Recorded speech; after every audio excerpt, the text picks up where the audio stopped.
매일 이 시간 산책은 꼭 해야지. 건강은 자신 있었는데 텔레비전에서 그러더라. 이게 혈관에 그렇게 좋다던데. 어제보다 더 부은 것 같은데.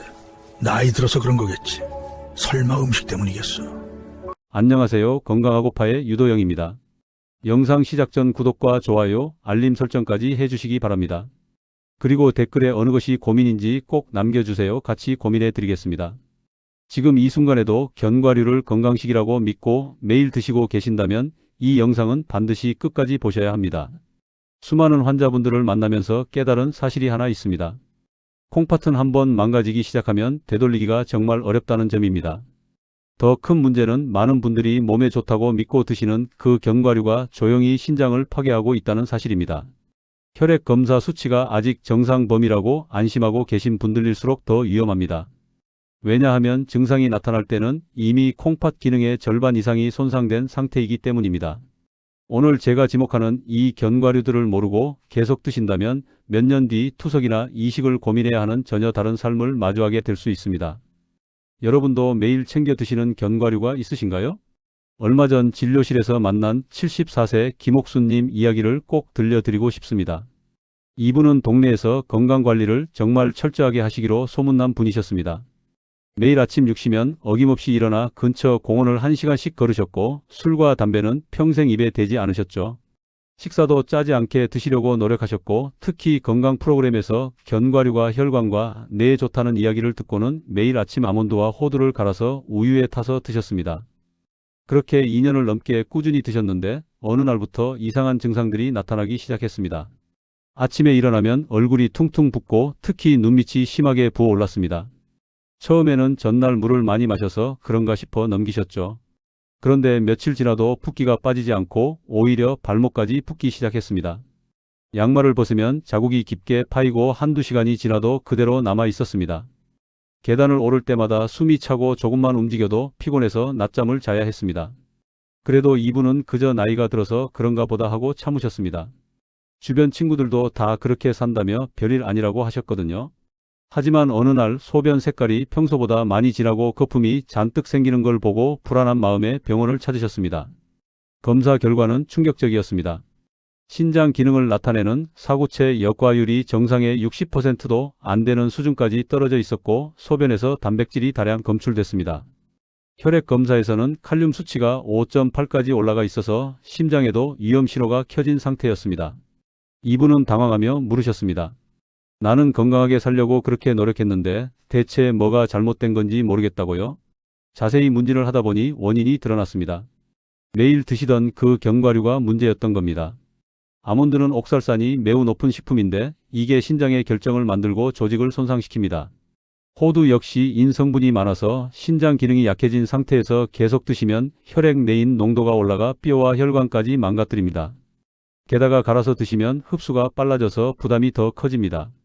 이분은 몸에 좋다는 믿음으로 매일 한 움큼씩 드셨는데 그게 오히려 독이 됐던 겁니다. 견과류를 끊고 저염 저단백 식단으로 바꾸고 수분 섭취를 조절한 뒤 6개월이 지나자 붓기가 많이 빠지고 피로감도 줄었습니다. 사구체 역과율도 조금씩 회복되는 모습을 보였습니다. 완전히 정상으로 돌아온 건 아니지만 더 이상 나빠지지 않고 안정을 찾으셨습니다. 이분처럼 건강을 위해 먹는 음식이 오히려 병을 만들 수 있다는 사실 정말 무섭지 않으신가요? 그럼 이제 본격적으로 콩팥을 망가뜨리는 첫 번째 견과류에 대해 말씀드리겠습니다. 바로 캐슈넛입니다. 캐슈넛은 부드럽고 고소해서 많은 분들이 좋아하시는 견과류입니다. 그런데 이 캐슈넛이야말로 신장이 약한 분들에게는 가장 위험한 선택입니다. 핵심은 칼륨과 인 함량입니다. 캐슈넛 100g에는 칼륨이 약 660mg, 인이 약 590mg 들어 있습니다. 이게 얼마나 높은 수치인지 비교해드리면 같은 양의 바나나보다 칼륨이 2배 가까이 많습니다. 문제는 신장 기능이 떨어진 분들은 칼륨을 제대로 배출하지 못한다는 점입니다. 칼륨이 혈액에 쌓이면 심장 박동이 불규칙해지고 심하면 심장마비까지 올 수 있습니다. 인도 마찬가지입니다. 정상적으로는 콩팥에서 걸러져 나가야 하는데 기능이 약해지면 혈액 속에 계속 쌓입니다. 인 수치가 높아지면 뼈에서 칼슘이 빠져나가 골다공증이 생기고 혈관벽에 칼슘이 침착돼 동맥경화가 악화됩니다. 게다가 캐슈넛은 부드러워서 한번 먹기 시작하면 자꾸만 손이 가게 됩니다. 한 알 두 알 먹다 보면 어느새 한 움큼을 먹게 되고 그게 매일 반복되면 콩팥에는 엄청난 부담이 쌓입니다. 실제 사례를 하나 더 말씀드리겠습니다. 68세 박영수님은 퇴직 후 건강에 관심이 많아지셨습니다. 인터넷에서 견과류가 치매 예방에 좋다는 글을 보시고 매일 캐슈넛을 간식으로 챙겨 드셨습니다. 처음에는 하루 10알 정도로 시작했는데 맛이 좋아서 점점 양이 늘어나 나중에는 한 번에 30알 이상씩 드셨습니다. 텔레비전 보면서 무심코 집어 먹다 보면 그만큼은 금방 없어졌거든요. 그렇게 1년 반 정도 지났을 때 증상이 시작됐습니다. 다리가 자꾸 붓고 힘이 없어서 조금만 걸어도 쉬고 싶었습니다. 밤에는 다리에 쥐가 자주 나서 잠을 제대로 못 주무셨습니다. 소변량도 줄어들고 색깔이 진해졌습니다. 가족들이 얼굴색도 안 좋아 보인다며 병원에 가보라고 해서 검사를 받으셨습니다. 결과는 심각했습니다. 크레아티닌 수치가 2.4까지 올라가 있었고 사구체 역과율은 30 이하로 떨어져 만성 콩팥병 3단계 진단을 받으셨습니다. 칼륨 수치는 6.2로 위험 수준이었고 인 수치도 정상 범위를 훨씬 넘어섰습니다. 이분은 충격을 받으셨습니다. 건강해지려고 먹은 건데 왜 이렇게 됐냐고 하소연하셨죠. 식단 일지를 확인하니 캐슈넛이 가장 큰 원인이었습니다. 매일 섭취하는 칼륨과 인의 대부분이 여기서 나왔던 겁니다.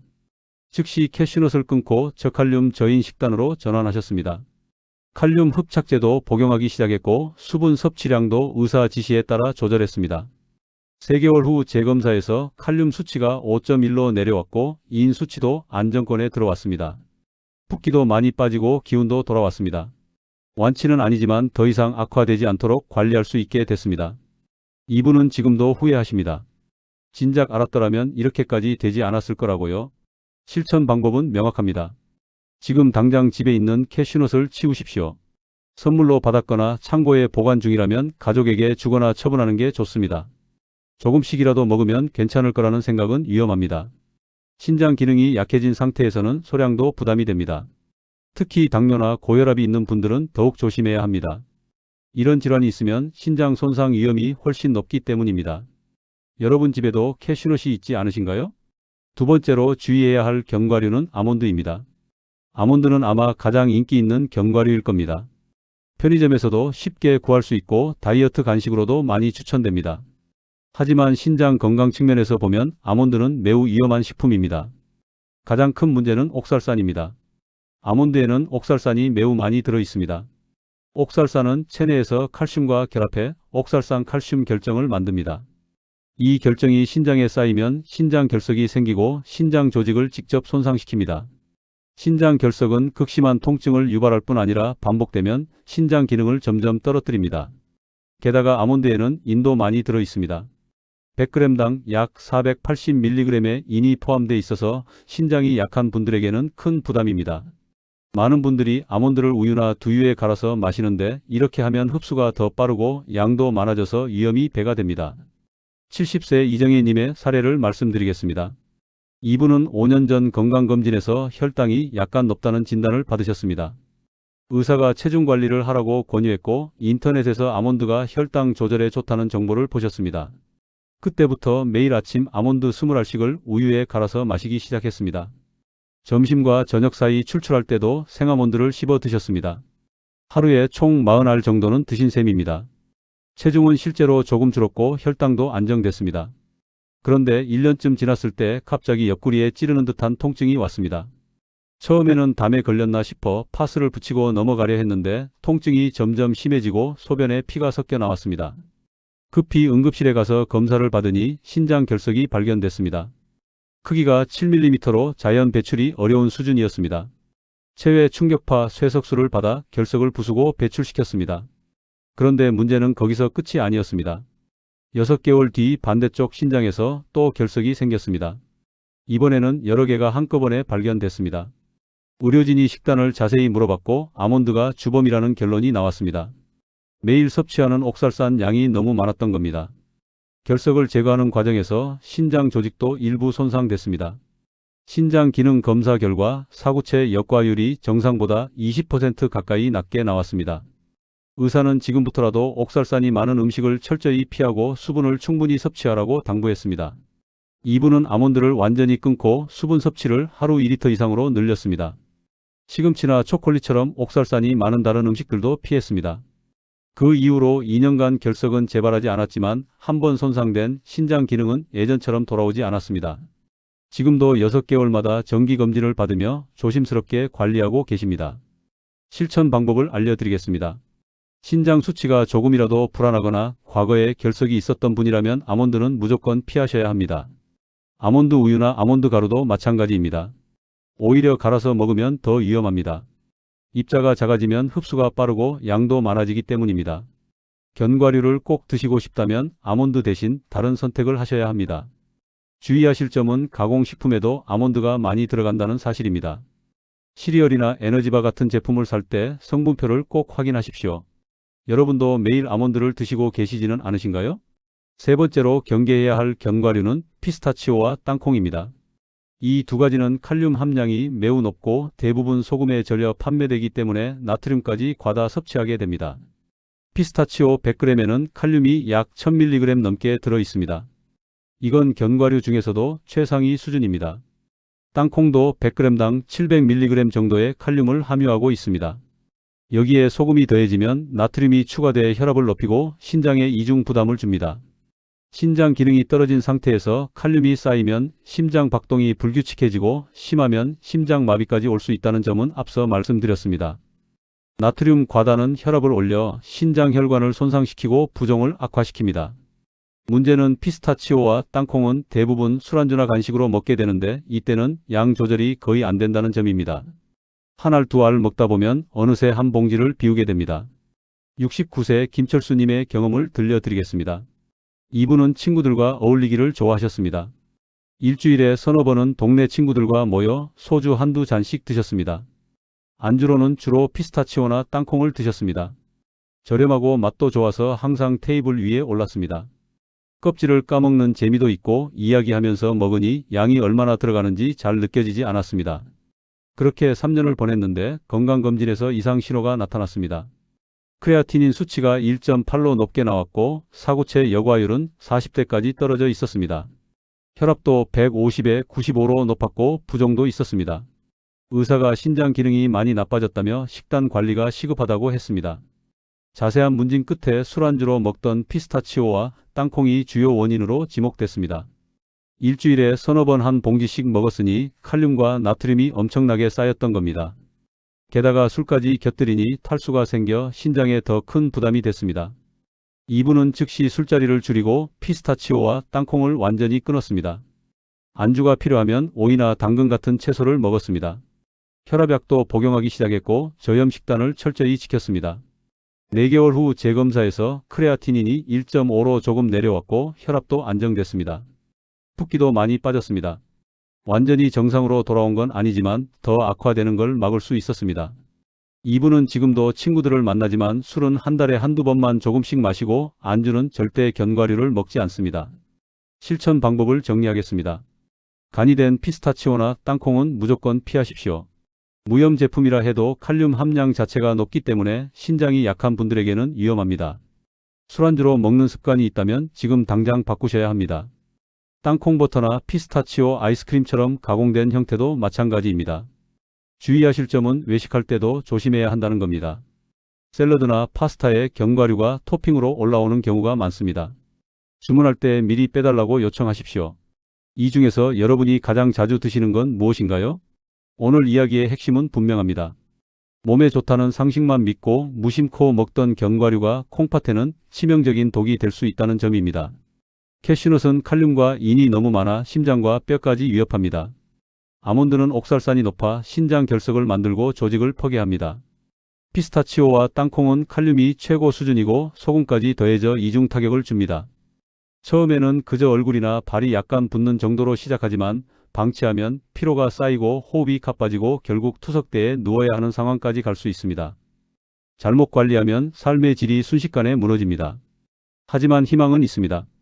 오늘 알려드린 3가지 견과류만 확실히 끊어도 콩팥은 훨씬 편안해집니다. 저염 저칼륨 저인 식단으로 바꾸고 수분 섭취를 적절히 조절하면 더 이상의 악화를 막을 수 있습니다. 이미 손상된 부분을 완전히 되돌릴 수는 없지만 남은 기능을 최대한 보존하고 합병증을 예방하는 건 충분히 가능합니다. 오늘 당장 실천할 수 있는 한 가지를 알려드리겠습니다. 지금 집에 있는 견과류를 모두 꺼내 보십시오. 캐슈넛, 아몬드, 피스타치오, 땅콩이 있다면 과감히 처분하십시오. 아깝다는 생각이 드실 수 있지만 여러분 건강보다 중요한 건 없습니다.